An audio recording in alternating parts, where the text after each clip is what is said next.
Not to keep you up at night, but to kind of keep you up at night. The world is a really fragile place. Sure, technology has kept us pretty snug floating around in our solar system, but nothing lasts forever, okay? You better buckle up, because today we're going to be talking about ways the world could right now. Now keep in mind that things in this video are crazy hypotheticals, but not crazy enough to where they're completely out of the realm of possibility. So don't worry too much about this, but don't completely disregard it either. Every few thousand years or so, an extinction level event occurs. The most famous one being the asteroid that killed the dinosaurs. The infamous asteroid is said to have been about 7.5 miles wide, traveling at 18 miles per second. Contrary to popular belief, it wasn't actually the asteroid's impact that killed all the dinosaurs. It's what the asteroid's impact caused. It also didn't wipe out all the dinosaurs, but that's a topic for another video. It happened so long ago, so obviously NASA doesn't know where the asteroid came from, but we do know where it went. It left a crater 112 miles long off the Gulf of Mexico. Look at that!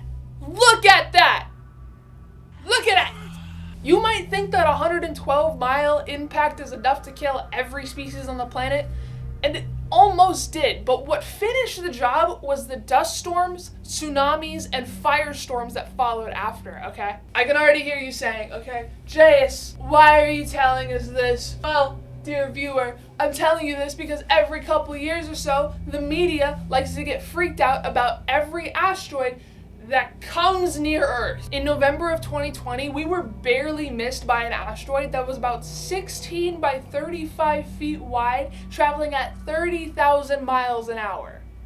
And when I say barely, I mean it was over 8,000 miles away. Just a skip and a hop. Obviously, that asteroid isn't as big as the asteroid that killed the dinosaurs, but it was still really big and traveling really fast, enough to where it would leave a hefty crater that would cause a lot of secondary effects like earthquakes or tsunamis depending on where it landed.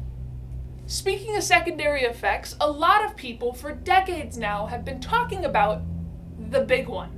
California, okay, the place I am currently existing is a hot spot for earthquakes because it sits on top of a bunch of fault lines. But the San Andreas fault hasn't moved in about 200 years, meaning that we are long overdue for a rupture. And Californians call this hypothetical event the big one. Because the big one would have a chain reaction that would be absolutely devastating for the entire world. Buildings collapsed, power lines destroyed, and the shaking would make it impossible to stand. And then you have the aftershocks that would last for days. The San Andreas fault currently intersects with over 40 different oil and gas pipelines. What do you think is going to happen if those were just to be violently shaken? An energy crisis? Yes. Also explosions.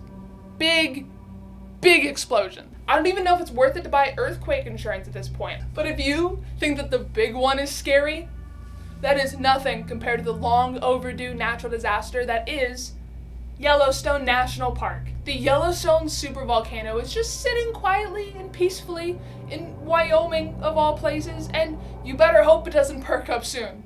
According to scientists, Yellowstone has only ever had 3 eruptions in history. The last one being about 664,000 years ago. Someone help me, I'm scared. It's totally possible that Yellowstone may never erupt again, but it's a lot more likely that it will. It would mean the end of civilization in the United States. The entire northern hemisphere would just be fucked. Southern hemisphere would be fucked too, but just slightly less fucked than the north. A big Yellowstone explosion would mean that lava would just be shooting 14 miles into the air, and anything within a 40-mile radius just swimming in lava. We're talking Wyoming, Idaho, Colorado, Montana, Utah, gone, and the rest of the country would just experience this volcanic ash snow thing. It'd just be oh God. And because there'd be a giant dent in agriculture, there would be food shortages all around the world. And depending on how much ash just fills the sky, blocking sunlight from getting through, it could mean another ice age. There's a lot of other ways the world could end too. A lot of people used to think that a pandemic would be the end of humanity. And after seeing how we responded to what was COVID-19, I believe them. And who could forget about the very real and pending doom that is climate change? Your little AC unit isn't going to be able to save you when the air is too hot to breathe. And I hope you know how to swim, because rising sea levels are no joke. This is what the world could look like in 30 years if we don't shape the fuck up. But who knows, maybe a nuclear war will break out before then. Did you know that there's about 13,000 nuclear warheads on the surface of the Earth right now, 6,000 of which belong to Russia, and 5,500 of which belong to the United States, and we've lost about 60 of them? How do you lose about 60 of them? Scientists say that it would only take about 100 to completely end the world.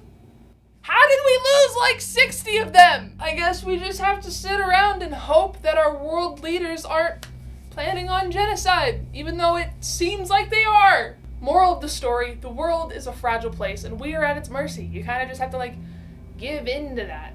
Again, the chances of these things happening are very low and there are safety measures put in place. So I guess you can sleep peacefully for now. The big one. And because now there's a fucking fly again!